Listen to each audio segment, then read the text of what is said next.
Hello dear student, welcome to my YouTube channel. तो आज हम लोग देखने जा रहे हैं क्लास 10th का वायरल प्रश्न पत्र देखने वाले हैं। तो बिल्कुल वीडियो को लास्ट तक जरूर देखिएगा, बहुत ही इंपॉर्टेंट प्रश्न देखने वाले हैं इस वीडियो में।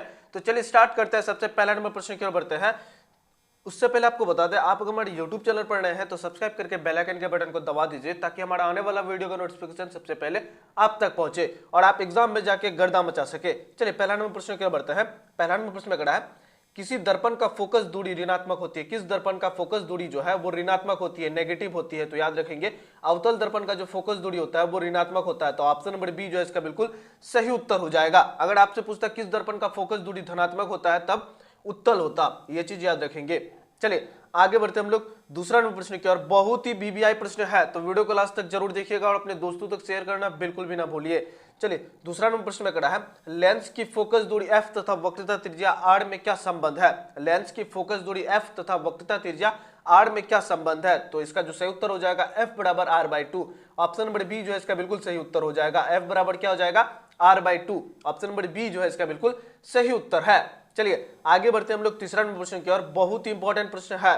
चलिए तीसरा नंबर प्रश्न में कड़ा है, निम्न में किस माध्यम का अपवर्तनांक अधिक है। निम्न में किस माध्यम का अपवर्तनांक जो है वो सबसे अधिक होता है। तो याद रखेंगे, हीरा का जो अपवर्तनांक है वो सबसे अधिक होता है। तो ऑप्शन नंबर डी जो है इसका बिल्कुल सही उत्तर हो जाएगा। आप लोग याद भी करते चलिए और इसका पीडीएफ लेना बिल्कुल भी ना भूलिए। पीडीएफ आपको हमारे डिस्क्रिप्शन पर मिल जाएगा, वहां से आप डाउनलोड कर लीजिएगा। चलिए 4 नंबर प्रश्न की ओर बढ़ते हैं। 4 नंबर प्रश्न में कड़ा, सामान्य दृष्टि के लिए सुस्पष्ट दृष्टि की अल्पतम दूरी पूछ रहा है।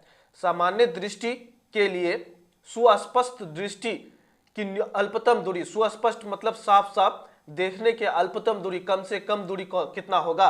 तो याद रखेंगे 25 सेंटीमीटर। आपसे अगर पूछता अधिकतम दूरी, अधिकतम दूरी का होता है अनंत होता है। अगर पूछे अल्पतम दूरी, अल्पतम मतलब कम से कम कितना दूरी, तो 25 सेंटीमीटर। चलिए आगे बढ़ते हम लोग 5 नंबर प्रश्न की ओर। 5 नंबर प्रश्न में कड़ा है, श्वेत प्रकाश का कौन सा रंग किसी प्रिज्म से गुजरने के पश्चात सबसे कम झुकता है। सबसे कम क्या होता है, झुकता है। तो याद रखेंगे लाल जो है वो सबसे कम झुकता है। अगर यही पूछता सबसे अधिक कौन झुकता है, तो याद रखेंगे बैगनी जो है वो सबसे अधिक झुकता है। चलिए आगे बढ़ते हम लोग 6 नंबर प्रश्न की ओर। बहुत ही इंपॉर्टेंट प्रश्न है, सारे प्रश्न आपको एग्जाम में डायरेक्ट देखने को मिलेगा।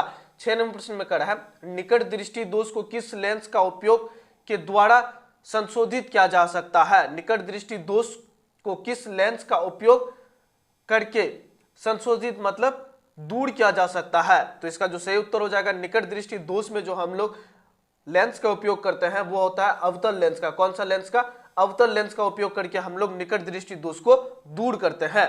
चलिए आगे बढ़ते हम लोग 7 नंबर प्रश्न की ओर। 7 नंबर प्रश्न में कड़ा है, विद्युत प्रतिरोधकता निर्भर करता है। विद्युत प्रतिरोधकता जो है वो किस किस पर निर्भर करता है। ऑप्शन है, पहला है चालक की लंबाई पर, और चालक की अनुकृष्ट काट के क्षेत्रफल पर, इस पर भी करता है, और चालक के पदार्थ की प्रकृति पर, इस पर भी करता है। तो इसका सही उत्तर हो जाएगा इनमें से सभी। ऑप्शन नंबर डी जो है इसका बिल्कुल सही उत्तर हो जाएगा।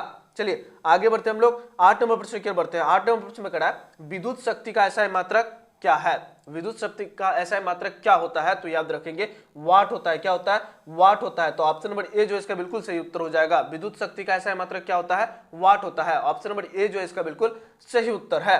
चलिए आगे बढ़ते हम लोग 9 नंबर प्रश्न की ओर बढ़ते हैं। 9 नंबर प्रश्न में कड़ा है, एक यूनिट विद्युत ऊर्जा का मान है। एक यूनिट विद्युत ऊर्जा का मान कितना होता है। तो याद रखेंगे 3.6 इंटू 10⁻6 जूल। कितना होता है, 3.6 इंटू 10⁻6 जूल होता है। ऑप्शन नंबर डी जो है इसका बिल्कुल सही उत्तर हो जाएगा।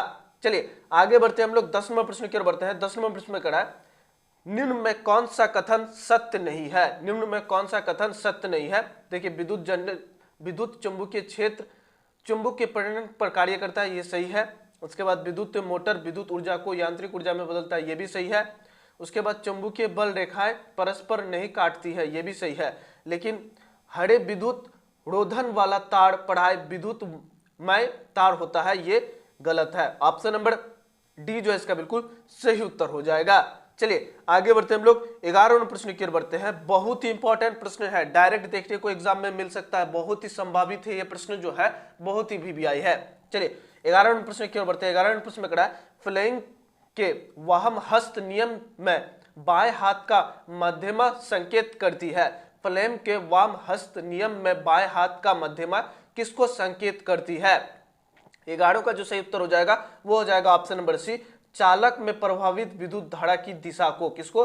चालक में प्रभावित विद्युत धारा की दिशा को दर्शाती है या संकेत करती है। चलिए आगे बढ़ते हैं हम लोग 12वें प्रश्न की ओर बढ़ते हैं। 12वें प्रश्न में कहा है चुंबकीय के भीतर चुंबकीय क्षेत्र रेखाएं की दिशा क्या होती है? चुंबकीय भीतर चुंबकीय क्षेत्र रेखाएं की दिशा क्या होती है? तो याद रखेंगे 12 का जो सही उत्तर हो जाएगा वो हो जाएगा option number B,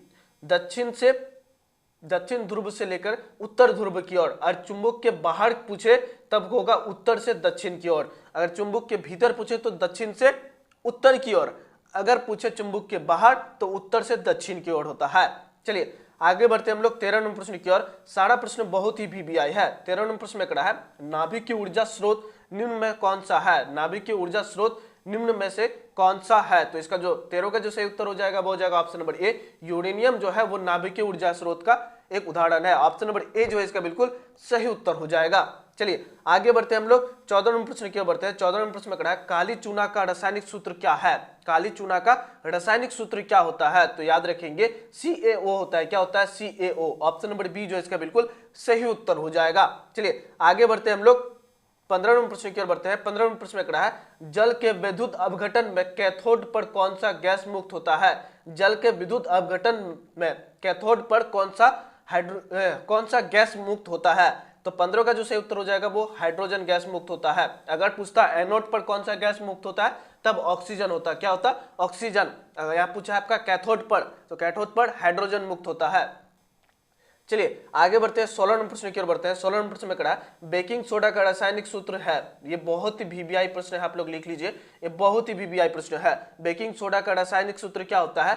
NaHCO3। Option number A जो है इसका बिल्कुल सही उत्तर हो जाएगा। बेकिंग सोडा का रासायनिक सूत्र क्या होता है? NaHCO3। ऑप्शन नंबर ए जो है इसका बिल्कुल सही उत्तर है। चलिए आगे बढ़ते हैं हम लोग 17वें प्रश्न की ओर बढ़ते हैं। 17वें प्रश्न में कहा है कौन सा पदार्थ नीले लिटमस पत्र को लाल कर देता है? कौन सा पदार्थ नीले लिटमस पत्र को लाल कर देता है? तो 17 का जो सही उत्तर हो जाएगा वो हो जाएगा अम्ल। अम्ल जो है नीले लिटमस पत्र को लाल कर देता है। तो ऑप्शन नंबर ए जो है इसका बिल्कुल सही उत्तर हो जाएगा। चलिए आगे बढ़ते हैं हम लोग 18वें प्रश्न की ओर बढ़ते हैं। 18वें प्रश्न में कहा मिल्क ऑफ मैग्नीशियम का पीएच मान है। मिल्क ऑफ मैग्नीशियम का पीएच मान कितना होता है? 18 का जो सही उत्तर हो जाएगा वो हो जाएगा ऑप्शन नंबर डी, 10.5 होता है। कितना होता है? 10.5। मिल्क ऑफ मैग्नीशियम का पीएच मान कितना होता है? 10.5 होता है। चलिए आगे बढ़ते हैं हम लोग 19वें प्रश्न की ओर बढ़ते हैं। 19वें प्रश्न में कहा है निम्न में कौन सा अधातु चमकीला है? निम्न में कौन सा अधातु जो है वो चमकीला होता है? तो याद रखेंगे आयोडीन जो है वो चमकीला होता है। तो ऑप्शन नंबर ए जो है इसका बिल्कुल सही उत्तर हो जाएगा। चलिए आगे बढ़ते हैं हम लोग 20 नंबर प्रश्न की ओर बढ़ते हैं। 20 नंबर प्रश्न में कहा है निम्न में कौन सा धातु अधिक अभिक्रियाशील है? निम्न में कौन सा धातु अधिक अभिक्रियाशील है? तो 20 का जो सही उत्तर हो जाएगा वो हो जाएगा ऑप्शन नंबर बी, सोडियम जो है Na जो है वो अधिक क्रियाशील धातु है। चलिए आगे बढ़ते हैं हम लोग 21 नंबर प्रश्न की ओर बढ़ते हैं। 21 नंबर प्रश्न में कहा है ऑक्सीजन परमाणु के बाहरतम कक्ष में इलेक्ट्रॉनों की संख्या कितनी होती है? तो सबसे पहले ऑक्सीजन का परमाणु संख्या 8 होता है, हो जाएगा क्या 2,6, तो 6 होता है। ऑप्शन नंबर बी जो है इसका बिल्कुल सही उत्तर हो जाएगा। बाहर का जो कक्ष है उसमें कितना इलेक्ट्रॉन विराजमान रहता है या रहता है? तो 6 रहता है। चलिए आगे बढ़ते हैं हम लोग 22 नंबर प्रश्न की ओर बढ़ते हैं। 22 नंबर प्रश्न में कहा है ब्यूटोन एक कार्बनिक यौगिक है जिसका प्रक्रियात्मक समूह है। प्रक्रियात्मक समूह कौन सा है ब्यूटोन का? तो इसका देखिए ऑन लगा हुआ है तो ये कीटोन का समूह हो जाएगा। किसका हो जाएगा? कीटोन का। ब्यूटोन का जो कौन सा समूह में आएगा? प्रक्रियात्मक कीटोन का समूह में आएगा। ऑप्शन नंबर सी जो है इसका बिल्कुल सही उत्तर हो जाएगा। चलिए 23 नंबर प्रश्न की ओर बढ़ते हैं। 23 नंबर प्रश्न में कहा है नाइट्रोजन के 2 परमाणु के बीच कितने अबंध होते हैं? तो ट्रिपल बॉन्ड होता है, तो त्रिक अबंध होगा। ऑप्शन नंबर सी जो है इसका बिल्कुल सही उत्तर हो जाएगा। नाइट्रोजन के 2 परमाणु के बीच कितने अबंध होते हैं? 3 अबंध होते हैं। चलिए आगे बढ़ते हैं हम लोग 24 नंबर प्रश्न की ओर बढ़ते हैं। 24 नंबर प्रश्न में कहा है एल्कीन का सामान्य सूत्र है। एल्कीन का सामान्य सूत्र क्या होता है? CnH2n होता है। क्या होता है? CnH2n। ऑप्शन नंबर बी जो है इसका बिल्कुल सही उत्तर हो जाएगा। एल्कीन का सामान्य सूत्र क्या होता है? CnH2n होता है। चलिए आगे बढ़ते हैं हम लोग 25 नंबर प्रश्न की ओर बढ़ते हैं। 25 नंबर प्रश्न में कहा है आधुनिक आवर्त सारणी में होगा। आधुनिक आवर्त सारणी में आवर्तों की संख्या है, आधुनिक आवर्त सारणी में आवर्तों की संख्या कितनी है? 7 है। इसमें थोड़ा टाइपिंग मिस है, कड़ा है। आधुनिक आवर्त सारणी में आवर्तों की संख्या कितनी है? 7 है। ऑप्शन नंबर ए जो इसका बिल्कुल सही उत्तर हो जाएगा। चलिए आगे बढ़ते हैं हम लोग 26 नंबर प्रश्न की ओर बढ़ते हैं। 26 नंबर प्रश्न में कड़ा है, समूह में ऊपर से नीचे जाने पर परमाणु आकार में क्या परिवर्तन होता है? समूह में ऊपर से नीचे जाने पर परमाणु आकार में क्या परिवर्तन होता है? तो याद रखेंगे परमाणु का जो साइज है वो बढ़ता है। क्या होता है? परमाणु का जो साइज है वो बढ़ता है। तो ऑप्शन नंबर ए जो है इसका बिल्कुल सही उत्तर हो जाएगा। चलिए आगे बढ़ते हैं 27 नंबर प्रश्न की ओर बढ़ते हैं। 27 नंबर प्रश्न में कड़ा है, वो कौन सा एंजाइम इल्मिस्कृत वसा का पाचन करता है? वो कौन सा एंजाइम जो है वो इल्मिस्कृत वसा का पाचन करता है? तो लाइपेज जो है वो इल्मिस्कृत वसा का पाचन करता है। तो ऑप्शन नंबर सी जो है इसका बिल्कुल सही उत्तर हो जाएगा। चलिए आगे बढ़ते हैं 28 नंबर प्रश्न की ओर बढ़ते हैं। 28 नंबर प्रश्न में कड़ा है, सामान्य परकुचन रक्तदाब होता है। सामान्य परकुचन रक्तदाब कितना होता है? तो याद रखेंगे 120। ब्लड प्रेशर जो है वो जनरली कितना का होना चाहिए? 120 का होता है। ऑप्शन नंबर सी जो इसका बिल्कुल सही उत्तर हो जाएगा। चलिए आगे बढ़ते हैं 29 नंबर प्रश्न की ओर बढ़ते हैं। 29 नंबर प्रश्न में कड़ा है, पत्तियों में प्रकाश संश्लेषण के द्वारा बना भोजन पादप के अन्य भागों में किसके द्वारा भेजा जाता है? पत्तियों में प्रकाश संश्लेषण के द्वारा बना भोजन पादप के अन्य भागों में किसके द्वारा पहुंचाया जाता है या भेजा जाता है? तो फ्लोएम के द्वारा। किसके द्वारा? फ्लेम के द्वारा। ऑप्शन नंबर बी जो इसका बिल्कुल सही उत्तर हो जाएगा। और आप इसका पीडीएफ लेना बिल्कुल भी ना भूलिए ताकि आप एग्जाम में जाके गर्दा मचा सके। चलिए आगे बढ़ते हैं 30 नंबर प्रश्न की ओर बढ़ते हैं। 30 नंबर प्रश्न में कड़ा है, उस पौधे का नाम बताइए जो कलम द्वारा कायिका प्रबंधन को प्रदर्शित करता है। उस पौधे का नाम बताइए जो कलम द्वारा कायिका प्रबंधन को प्रदर्शित करता है। तो इसका जो सही उत्तर हो जाएगा वो हो जाएगा ऑप्शन नंबर बी, गुलाब। गुलाब जो है वो कलम के द्वारा कायिका प्रबंधन को प्रदर्शित करता है। ऑप्शन नंबर बी जो है इसका बिल्कुल सही उत्तर हो जाएगा। चलिए आगे बढ़ते हैं हम लोग 31 नंबर प्रश्न की ओर बढ़ते हैं। 31 नंबर प्रश्न में कड़ा है, काला जार बीमारी किस रोगजनक के कारण होता है? कालाजार बीमारी किस रोगजनक के कारण होता है? तो इसका सही उत्तर हो जाएगा ऑप्शन नंबर बी, लेसेमानिया। क्या होता है? लेसेमेनिया। ऑप्शन नंबर बी जो है इसका बिल्कुल सही उत्तर हो जाएगा।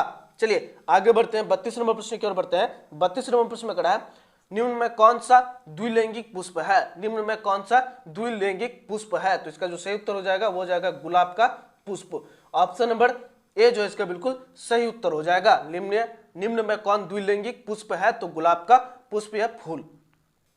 चलिए आगे बढ़ते हैं 33 नंबर प्रश्न की ओर बढ़ते हैं। 33 नंबर प्रश्न में कड़ा है, मानव ग्रहणगिरी स्थित होता है। मानव ग्रहणगिरी स्थित होता है आंख में भी, नाक में भी और कान में भी। तो इसका सही उत्तर हो जाएगा इनमें से सभी। ऑप्शन नंबर डी जो है इसका बिल्कुल सही उत्तर हो जाएगा। चलिए आगे बढ़ते हैं हम लोग 34 नंबर प्रश्न की ओर बढ़ते हैं। 34 नंबर प्रश्न में कड़ा है, हमारे शरीर की सभी ऐच्छिक क्रियाएं नियंत्रित होती है। हमारे शरीर की सभी ऐच्छिक क्रियाएं नियंत्रित होती है। तो 34 का जो सही उत्तर हो जाएगा वो हो जाएगा प्रश्मस्तिक से। किसके द्वारा? प्रश्मस्तिक के द्वारा, साइबेरियम।